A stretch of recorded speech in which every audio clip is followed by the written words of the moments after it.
Asqat Muxtor. Hikoyalar to'plami. Asqat Muxtorning ushbu kitobga kiritilgan hikoyalari o'zining ohangdorligi va badiiy kuchi bilan ajralib turadi. Bu hikoyalarni o'qir ekansiz, adibning chuqur tafakkuri, keng dunyoqarashi va yuksak mahoratiga beixtiyor qoyil qolasiz. Adib deyarli har bir hikoyasida insonni ezgulikka chorlaydi, yaxshilik qilishga undaydi, bir-birini qadrlashga, tarixni unutmaslikka da'vat etadi.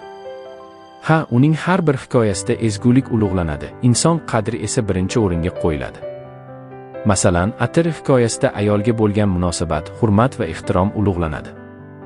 Insonga qulluq qiladurmen hikoyasida esa tarix, inson ruhiy kechinmalari Amir Temur va Qalandar obrazlari orqali yuksak badiiy mahorat bilan yoritiladi. Chodir Hayol hikoyasida milliy va ma'naviy manqurtlik holati tuproq va qum ostida qolib ketgan o'radagi odamlar ruhiyati orqali ochib beriladi.